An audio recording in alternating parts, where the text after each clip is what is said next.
I'm John, and I'm the director. I'm Matt Ellis, I'm the cameraman. Brooke and Christine are the stage managers.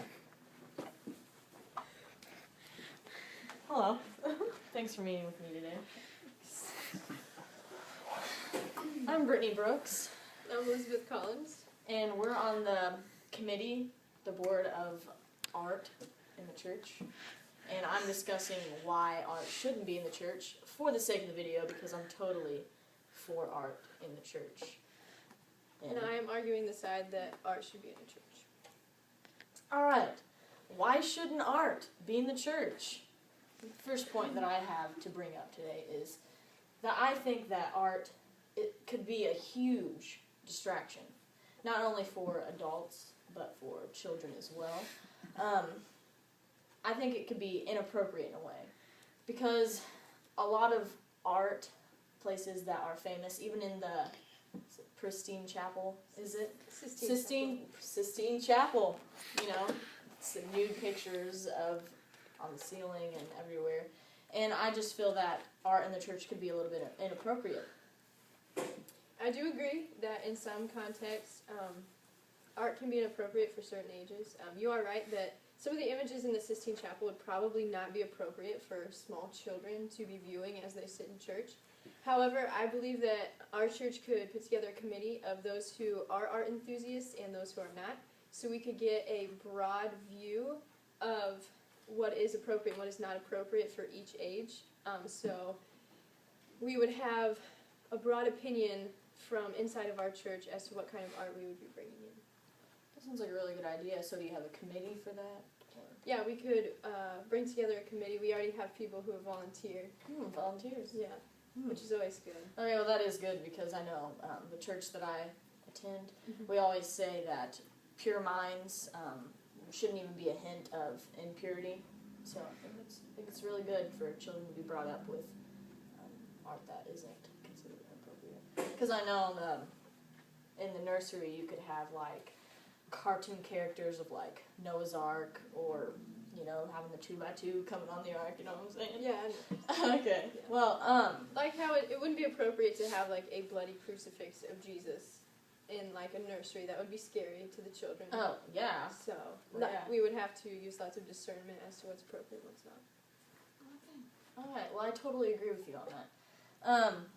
The next point that I have brought up is that, don't you think that art can cost a lot of money?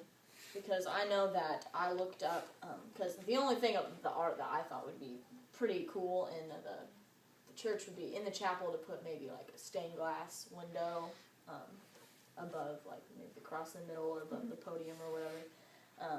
And that goes up to thousands and thousands of dollars. So I didn't know how or where we were going to get this type of money in a church of only 250 people, if we were going to raise that for what we were going to do. I feel that's a common misconception of art in the church, is that it's only stained glass. In a lot of churches there are examples of cheaper art that can depict different scenes from the Bible, and that's kind of what we were going for. We were planning to take $1,000 out of the youth fund and use $600 of it for nice art to be put in the entryway, just as like a taste of how we like having art. So we wouldn't invest a lot of money the first year, and we would also use $400 for supplies and for workers, and we just felt that that was a good starting point for implementing art in the church. Okay, I see what you're saying. Where you were going to take the $1,000 out of the youth fund, you said? Yes. Okay, well, is that is that money that the youth has raised, or is that money that is given from the church to the youth fund, would you say? Most of that money is given from the church to the youth, but as most of the committee members look back on their years in a youth group, we thought that a lot of our time was spent fundraising, and our youth group already does a lot of fundraiser and has extra funds.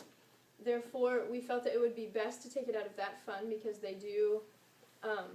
are a small group. It is a small youth group, and we felt it would be good for them to raise their a lot, yeah. Yeah, we felt it would be good for them to raise their own money and to appreciate the trips that they go on a bit more, because as you know, as a working adult, Yeah. it feels good, To earn your own money, earn your own buy your money. own car, you know what I'm Exactly. saying? So- Okay. So were you thinking about like giving money or whatever the art back to the youth by maybe involving them in making art That would be for a the great church idea. too? Maybe like instead of doing we have 600 towards from the 1,000 to go from local cheaper paintings maybe to purchase those. Maybe the other 400 could go for supplies, and maybe the workers, you could pay the workers, like maybe the youth, give the money back to the youth by Yeah. having them do That would be a something. great Did you idea. think about that? Yeah, that would be a fantastic idea. This Yeah. is why I have you here.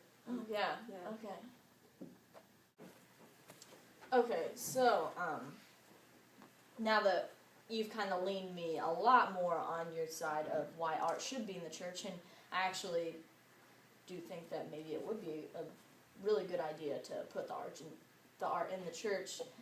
Can you explain to me a little bit more in biblical terms of why art would be good for maybe the children and the adults in the church?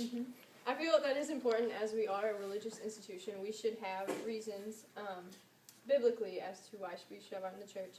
The first piece of scripture that I would like to have you think about would be in 1 Timothy chapter 4, verse 14. It talks about, do not neglect your gift which was given to you.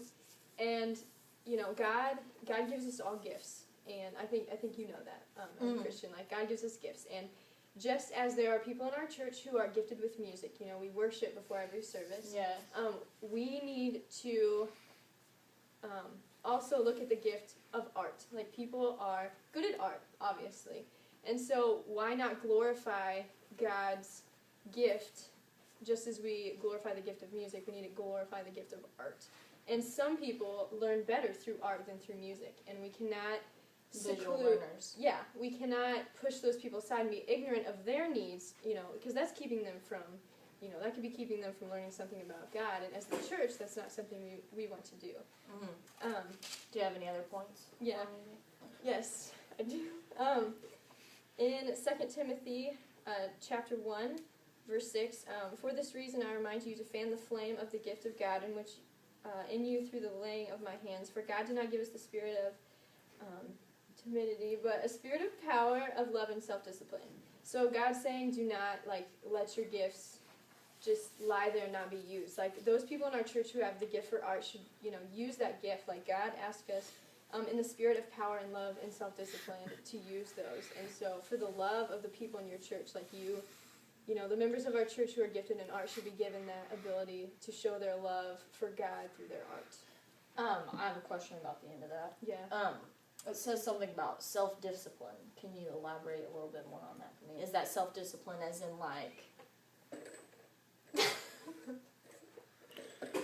is that self-discipline as in looking at the art, you have self-discipline in yourself, as in, or self-discipline as in not create that more of an idol of that's what God is, rather than knowing who He really is? I think that's one way you could look at it, because there are critics of art who believe that art can be used as idolatry, which is obviously a commandment that, that we should not worship idolatry. But I think with careful consideration in our church, that will not happen.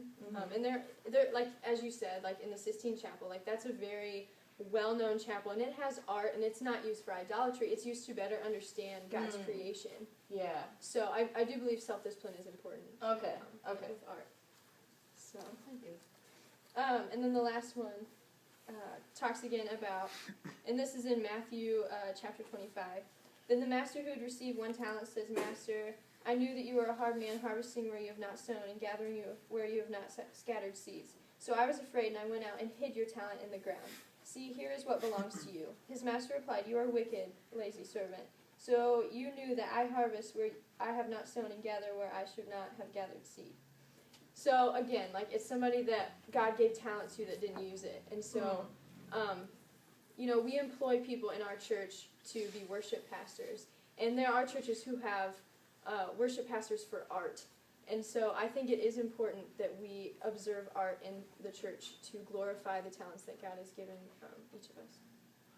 Okay, that makes total sense. So, for you people out there watching this video, I think art in the church would be a fantastic idea, and I just want to thank you, Liz, for coming here today and changing my mind for me to realize that art in the church would be very powerful and moving for people, visual learners or, anything like that. So I just want to thank you and have a good day. You too.